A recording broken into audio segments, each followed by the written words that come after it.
cette occasion qui m'a permis aussi de se présenter devant vous, afin de partager la parole qui a mis dans mon cœur. Et en cela, nous voulons commencer par une prière.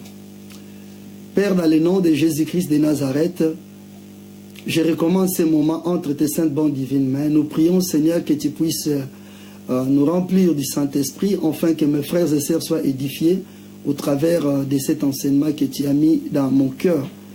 Et nous prions aussi de bénir également notre bien-aimé, le frère Alpha, pour aussi ces moyens techniques qu'il a mis à notre disposition pour aussi propager l'évangile de Jésus-Christ de Nazareth au travers le monde. Que le Seigneur vous bénisse. Au nom de Jésus-Christ, soyez bénis. Amen. Frères et sœurs, je vous demande de prendre vos Bibles dans le livre de Apocalypse.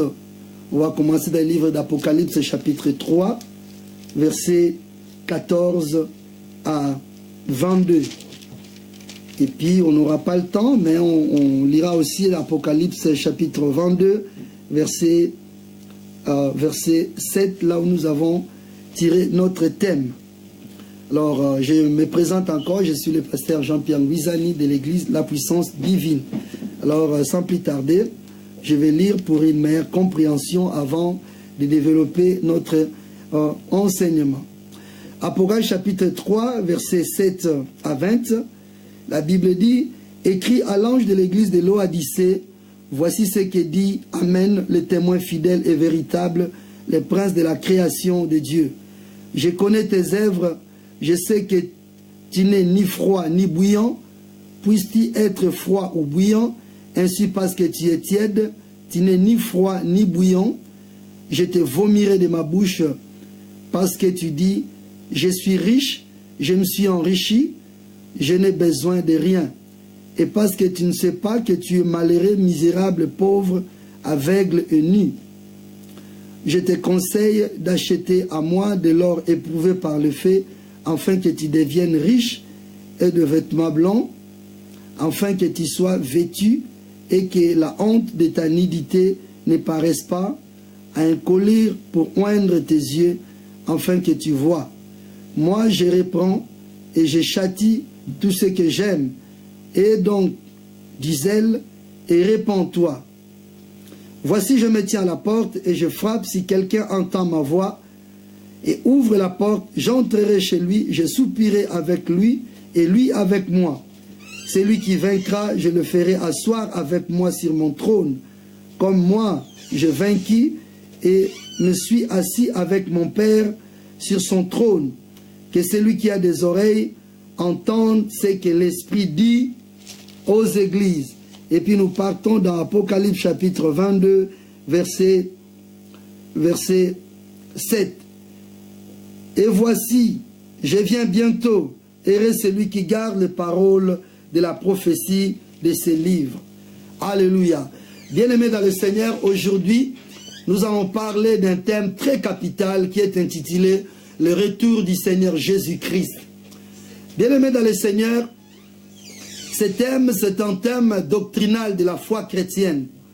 Ce thème est rarement prêché dans nos églises.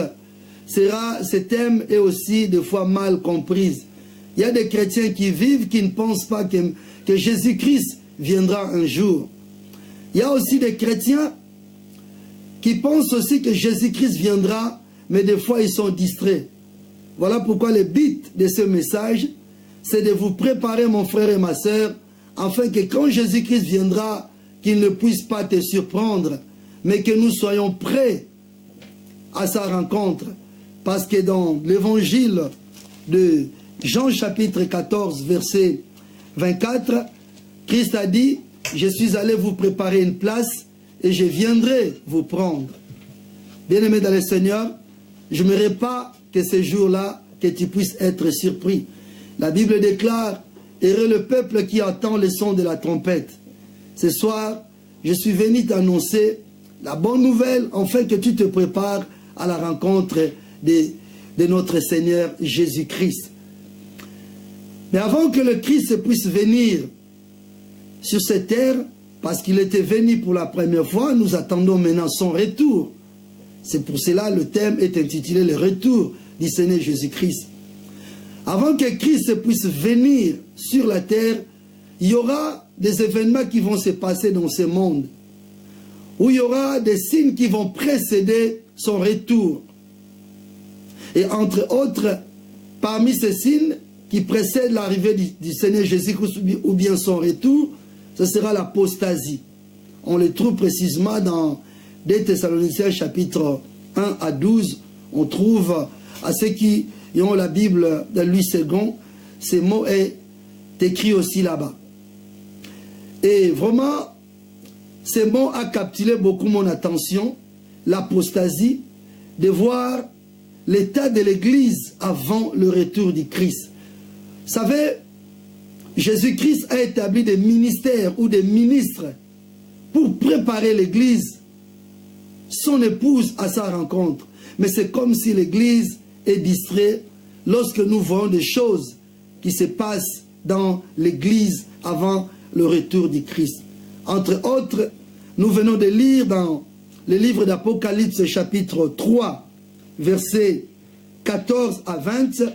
C'est là où nous voulons prendre l'exemple d'une église apostate, l'état de l'église à la fin des temps, au retour de Jésus-Christ.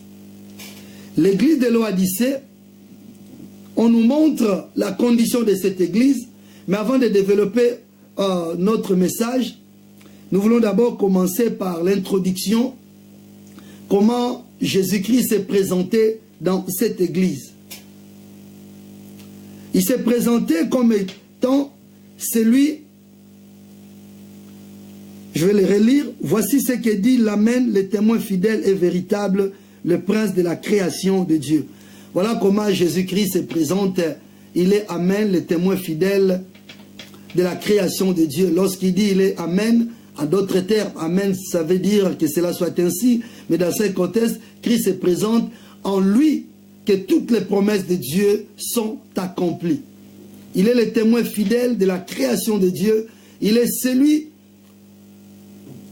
qui est l'auteur de cette création.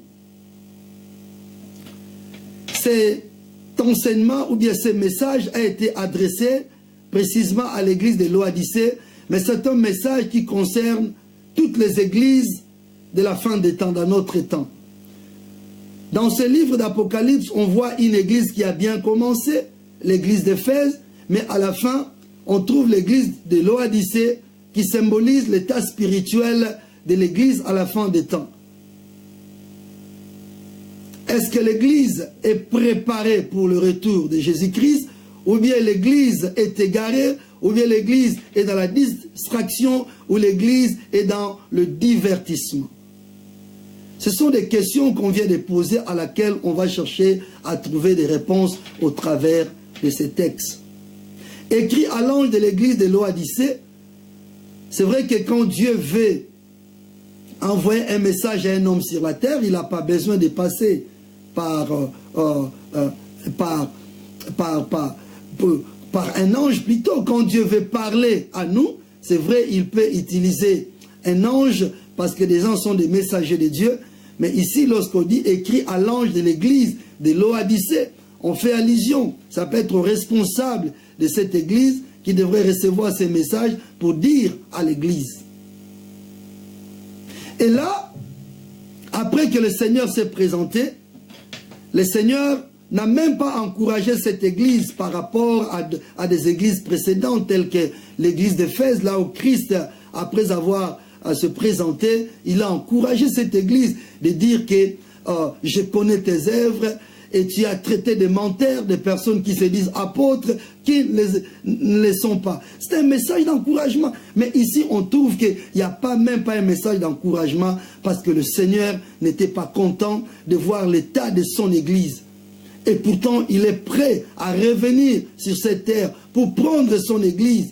Mais l'église est sous la distraction. L'église n'est pas encore préparée. Et bien aimé dans le Seigneur, dans quel état Christ a trouvé cette église? On voit dans le verset 15, il dit, je connais tes œuvres, je sais que tu n'es ni froid ni bouillant, puisque tu es froid ou bouillant, ainsi parce que tu es tiède et que tu n'es ni froid ni bouillant, je te vomirai de ma bouche. Voilà l'état spirituel de cette église. Jésus-Christ a trouvé cette église. Ce n'était pas une église bouillante. Ce n'était pas une église aussi, comment dirais-je, froide, mais c'était une église tiède. Et quand le Seigneur donnait ce message à Jean, il tenait aussi le contexte de cette église, la ville où se trouvait, c'était la ville de Laodicée. Et dans cette ville avait un problème. L'eau de cette ville n'était pas une eau de la bonne qualité. C'était l'eau de la Laodicée était une eau qui n'était pas pure. Cette eau était tiède. Alors ce n'était pas une eau potable ou bien à laquelle si on peut boire cette eau, on peut vraiment être satisfait. C'était une eau, on peut dire, nauséabondante. C'est une eau qui n'avait pas de goût, voilà. Je m'excuse aussi.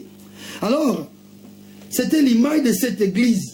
Une église qui était ni chaud, ni froid. Et le Seigneur a dit, je vais te vomir dans ma bouche. En d'autres termes, c'était une église qui ne vivait pas la consécration. Les chrétiens de l'église de Laodicée étaient des chrétiens qui étaient partagés. Bien-aimé, toi qui me suis, je ne connais pas l'état spirituel de toi étant chrétien. Je ne sais pas si Christ te trouve, est-ce que tu es bouillant? Bien-aimé, quand on n'est pas bouillant, cela veut dire que c'est quelqu'un qui n'est pas zélé pour le Seigneur. Petit à petit, cette église a connu une déviation. C'était une église qui s'est égarée. C'était une église apostate. L'apostasie n'est rien d'autre que l'abandon de la foi. Une église qui a bien commencé, mais une église qui termine mal. Ici, quand je parle l'église, je parle aussi l'église dans son ensemble, mais je veux aussi me focaliser aussi sur le plan individuel. Parce que l'église, ce n'est pas les bâtiments, mais c'est l'ensemble des personnes qui sont nées de nouveau, qui constituent une église. Alors, toi qui me regardes, quel est ton état spirituel? Est-ce que le Seigneur te trouve, tu es chaud, ou bien tu es ni chaud, ni froid, tu es tiède? Le Seigneur ne veut pas des chrétiens de telle catégorie. Quand Christ viendra, il ne viendra pas prendre des chrétiens qui sont tièdes. Il viendra prendre des chrétiens qui sont bouillants, qui sont zélés pour son œuvre. C'est pour cela qu'il dit ici, aie du zèle et réponds-toi. Ce message, Christ veut que l'Église puisse revenir à son état initial. Comme l'Église apostolique, c'était une Église zélée. Des gens, ils passaient du temps dans la prière, à écouter les enseignements. Ils vivaient dans la communion fraternelle, dans l'unité. Et ils évangélisaient, ils gagnaient des âmes pour le Seigneur.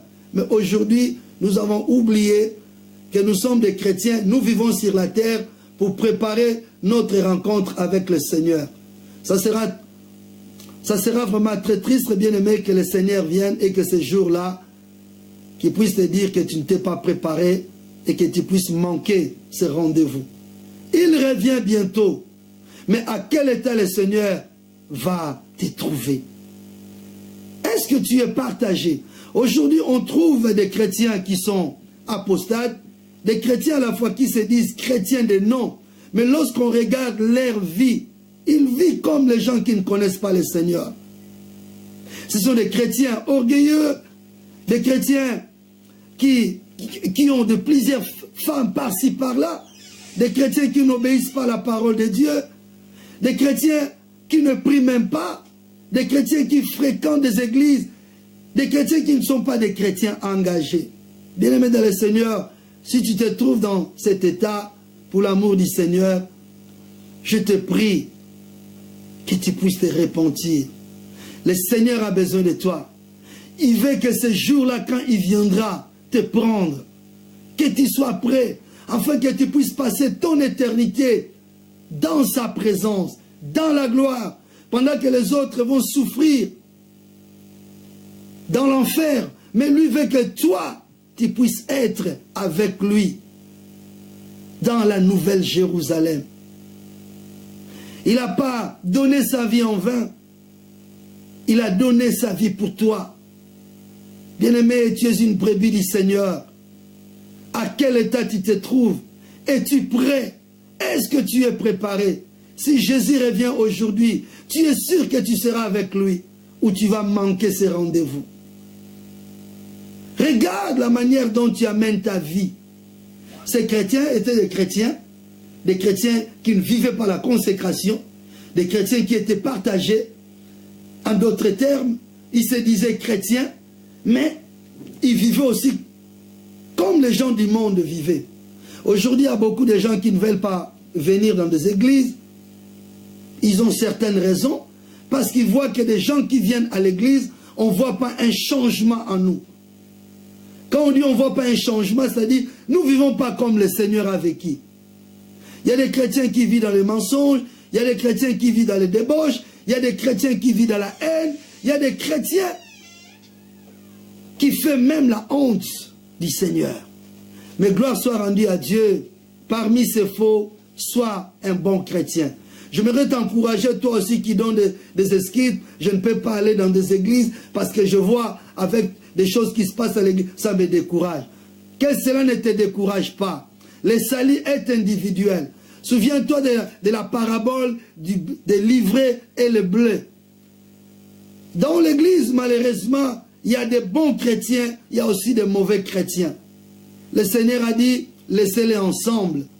Mais à son retour, c'est là où il va trier. Des vrais chrétiens seront enlevés pour rencontrer le Seigneur, mais des mauvais chrétiens, des faux chrétiens, ils vont manquer ce rendez-vous. Dans quelle catégorie tu te trouves? Es-tu un bon chrétien ou un mauvais chrétien?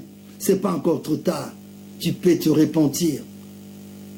Le Seigneur veut que tu sois zélé pour lui. Le Seigneur veut que tu puisses te préparer.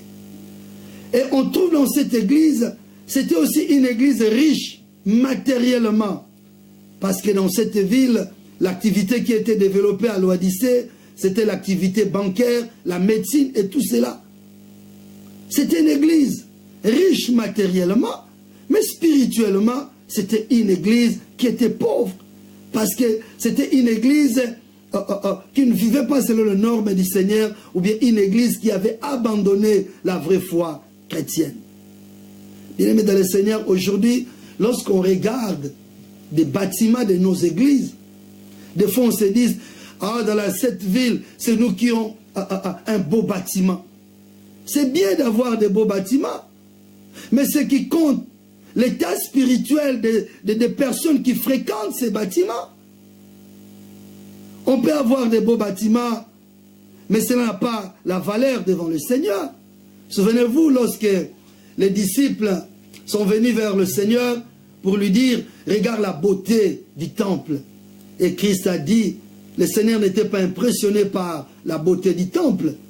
Il a dit que ce temple sera détruit. Pourquoi des bâtiments? C'est pas mauvais d'avoir des beaux bâtiments, mais ce qui est mieux, c'est la qualité des personnes qui fréquentent ces beaux bâtiments. Voilà pourquoi, étant des chrétiens ou des serviteurs de Dieu, nous pouvons avoir des beaux bâtiments, mais ce qui compte, c'est d'investir dans la vie des gens qui viennent dans ces bâtiments. À quoi bon d'avoir un beau bâtiment, d'avoir plusieurs membres et que tous ces âmes vont se retrouver en enfer? Quelle a été la responsabilité du pasteur ou le berger que le Seigneur a établi dans cette église? Bien-aimé, je suis venu sonner la trompette pour te dire, Jésus-Christ revient bientôt. Prépare-toi. Si tu étais loin du Seigneur, toi qui as bien commencé avec le Seigneur, peut-être tu l'as abandonné. Tu es retourné dans le monde. Toi qui as commencé avec le Seigneur autrefois, tu aimais le Seigneur, tu aimais le servir, tu étais un chrétien engagé, tu étais zélé, mais aujourd'hui tu es découragé. Toi qui vivais dans la crainte de Dieu, mais aujourd'hui tu ne vis pas dans la crainte de Dieu. Je t'appelle à te repentir.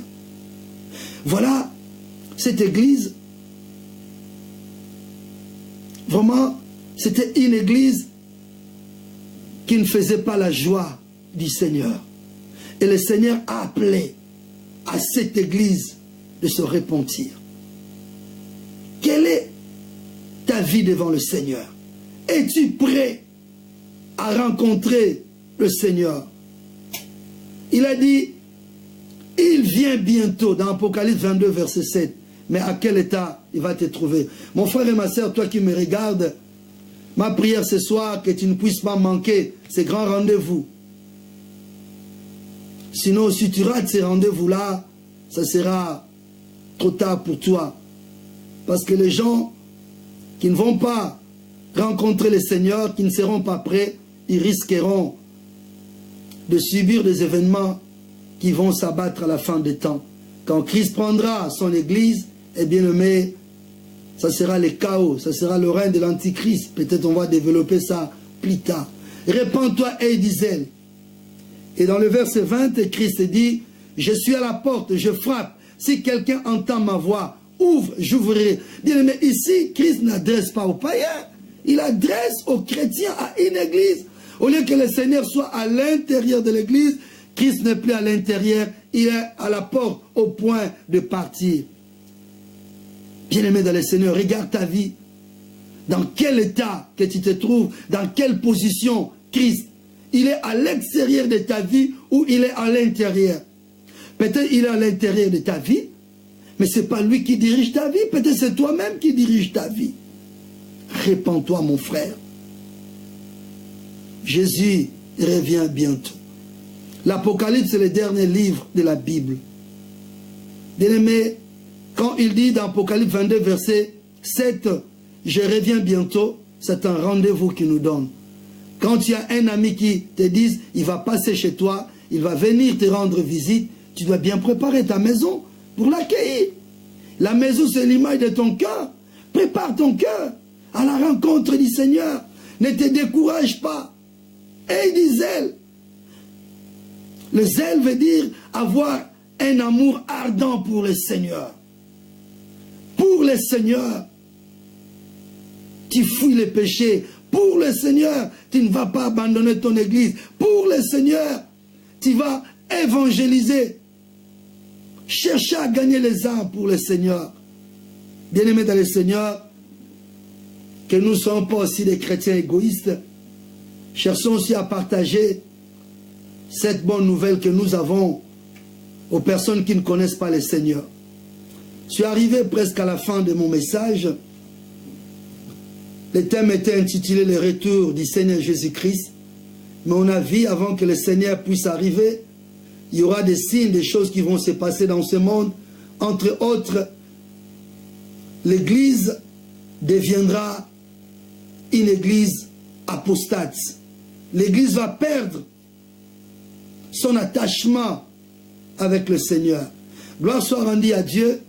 Peut-être encore sur la terre, il y a aussi des églises qui sont attachées, qui vivent la sanctification, qui craignent le Seigneur, comme l'église de la Philadelphie. C'était une église dans une bonne position, une église dans un état de réveil. Mais on trouve dans l'église de l'Odyssée, qui est l'état spirituel de l'église de la fin des temps, c'était une église qui a connu la déviation.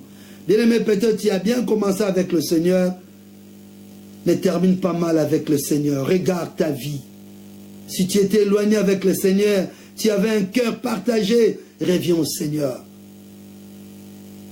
Aujourd'hui, on trouve, les chrétiens pensent que Christ ne viendra pas. Et nous sommes devenus tellement matérialistes. Nous oublions notre éternité. Nous oublions que nous sommes les citoyens des cieux. Christ a dit, je vous ai laissé dans le monde, mais vous n'êtes pas du monde. Il viendra pour te prendre, mon frère et ma sœur. Mais si tu n'es pas prêt, tu diras, on ne m'a pas averti. La Bible déclare, heureux le peuple qui entend le son de la trompette. Je t'ai venu sonner la trompette pour t'avertir que Jésus-Christ revient, afin que tu puisses te préparer. Et la seule façon que tu pourras te préparer, bien aimé dans le Seigneur, comme la Bible le dit dans le livre des Hébreux 12, chapitre 12, verset 14, recherchez la paix, la sanctification, sans laquelle nul ne verra le Seigneur. Si tu étais un chrétien qui avait une double vie, je t'appelle à rechercher la paix et la sanctification. La paix, bien-aimé, un chrétien qui vit dans la paix, c'est un chrétien d'abord qui a reçu Jésus-Christ dans sa vie, qui a fait la paix avec Dieu au travers les sangs de Jésus-Christ et qui vit aussi en paix avec les uns les autres.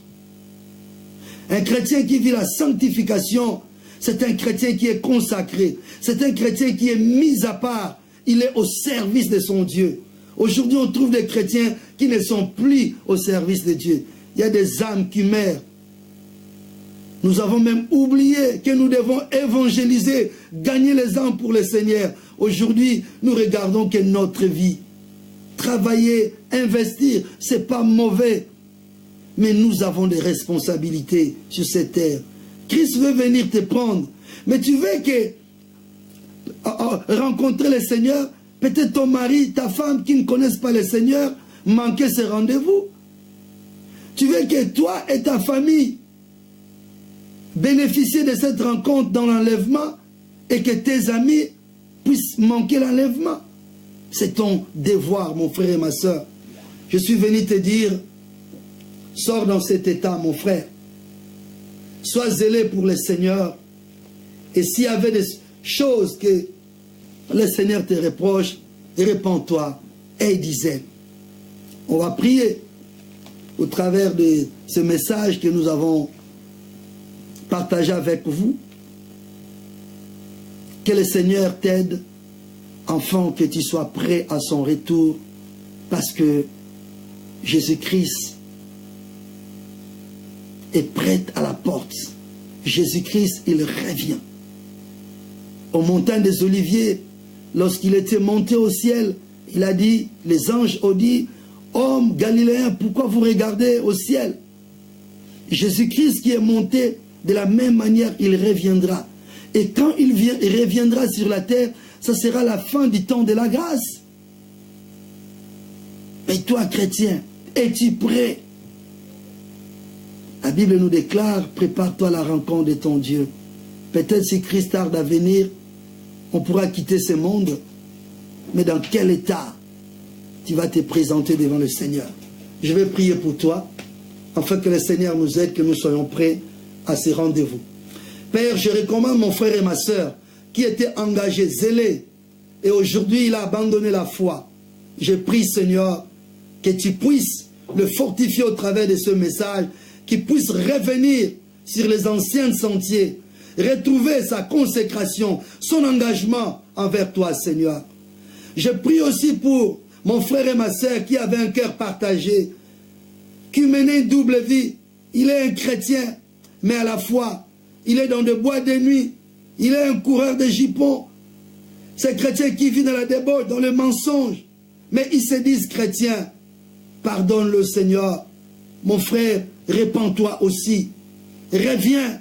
Recherche la sanctification. Sinon, tu ne seras pas préparé. Seigneur, à tes élus qui sont prêts, fortifie-les, afin qu'ils puissent garder toujours la foi. Parce que tu as dit, quand tu viendras, est-ce que tu trouveras la foi sur la terre? Nous voulons, Seigneur, être des chrétiens qui sont prêts à ton retour. Parce que tu as dit, tu es allé préparer une place et tu viendras pour nous prendre. Nous voulons ces jours-là passer notre éternité dans ta présence.